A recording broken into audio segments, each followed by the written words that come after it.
Hello everyone.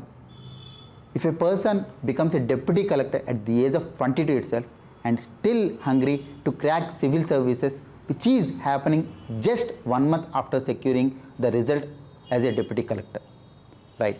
So we call that as the dedication and the hunger to achieve civil services and the hunger to serve the society. Today we have with us Ganeshna Bhanusri Lakshmi Annapurna Pratyusha Garu, who is a student of Civic Center's APPSC Group 1 Mukhamukhi program. Today she will be talking to you about how to prepare prelims, how to prepare mains, what is the strategy for interview, right? Now I cordially invite her onto the stage in order to speak with you. Thank you. So congratulations. Thanks, first of all. Thanks, sir. మీరు ఎలా feel అవుతుంది ఎందుకంటే the way everyone is seeing you I think ఆ excitement ఎలా ఉంది మీకు? Firstly కొంచెం కొత్తగా అయితే ఉంది సార్. అండ్ ఇంకా సింకిన్ ఏం అవ్వలేదు, ఏదో నార్మల్గానే ఉంది నాకు. అండ్ మేబీ నా ఒక టెన్షన్ అయితే ఉండింది ఇంకా సివిల్స్ మెయిన్స్ ఉందని. సో ఇది నేను ఎంజాయ్ చేయలేకపోతున్నాను అనుకోవచ్చు. సో దానివల్ల but I'm very happy that my parents are feeling proud and I'm fortunate enough sir. Yeah, definitely I would acknowledge your parents support. ఎందుకంటే అంత స్ట్రాంగ్ బ్యాక్ బోన్ ఉండడం వల్ల you are now as a deputy collector and I'm very happy to see her deputy collector అయిన తర్వాత, deputy కలెక్టర్గా first rank కొట్టిన తర్వాత కూడా she's excited about UPSC mains examination. I think that shows your అంటే ఆ ప్యాషన్, సివిల్ సర్వీస్ మీద ఆ ప్యాషన్ నాకు కనిపిస్తుంది. Thank you. First of all madam, can you tell your strategy? అంటే ప్రిలిమ్స్ ఎలా ప్రిపేర్ అయ్యారు, మెయిన్స్ ఎలా ప్రిపేర్ అయ్యారు? ఎందుకంటే మీరు ఆల్రెడీ యూపీఎస్సీకి ప్రిపేర్ అయి ఉన్నారు, ఇది కొంచెం డిఫరెంట్ ఛాలెంజ్. ఎలా రెండింటిని మేనేజ్ చేసుకున్నారు?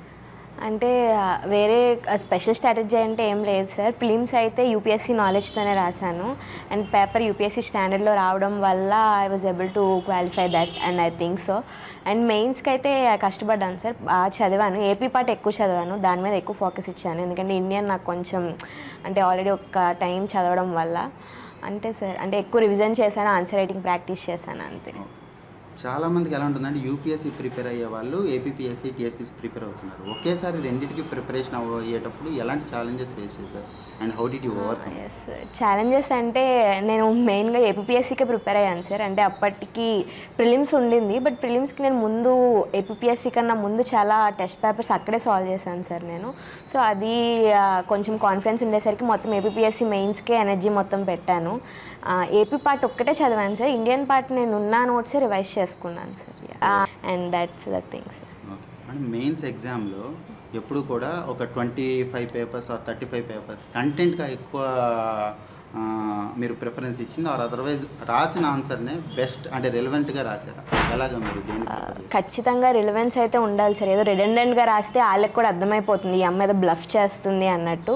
ప్రతి పాయింట్ రిలేట్ అయ్యేటట్టే రాయండి సార్, దాన్ని సబ్స్టాంటియేట్ చేసుకోండి, అదే మీకు డిఫరెన్స్ కలిగిస్తుంది. మీరు ఎంత రాసినా కానీ వాళ్ళు ట్రస్ట్ బిల్డింగ్ ప్రాసెస్ సార్ ఈ ఆన్సర్ రైటింగ్ మొత్తం. వాళ్ళకి మీ మీద ట్రస్ట్ బిల్డ్ అవ్వాలి అంటే మనం రాసింది ఏదో బ్లఫ్ చేసినట్టు కాకుండా ఎస్ షీ నోస్ అని వాళ్ళకి తెలిసేటట్టు మనం ఎక్స్ప్రెస్ చేసుకోగలిగితే that will become an edge.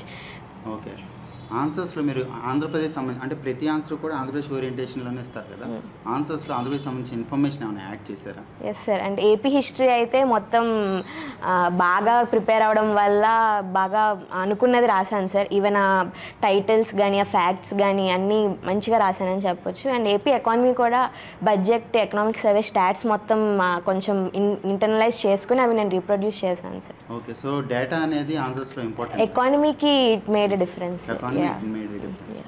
అంటే ఆ మెయిన్స్ క్వాలిఫై అయిన తర్వాత సివిక్ సెంటర్లో వచ్చాను సార్ మాక్ ఇంటర్వ్యూ తీసుకోవడానికి. డాఫ్ అనలైజ్ చేసి కొన్ని క్వశ్చన్స్ మీరే చెప్పారు and then mock interview attend అయ్యాను. వెంకట్ మురళీ సార్ అడిగారు క్వశ్చన్స్, వెస్ట్ గోదావరి గురించి అడిగారు అండ్ కొల్లేరు లేక్ గురించి అడిగారు. ఐ ఫెల్ట్ లైక్ మంచిగా చెప్పాను ఆన్సర్ అండ్ ఈవెన్ సార్ చెప్పింది కూడా it gave confidence for me. Thank you very much. Thank you, sir. Okay, all the very best to you. Thank you, sir. Congratulations to you and your family. Thank you, sir. And from Civic Center, we wish you all the best for your civil service exam. Thank you, sir.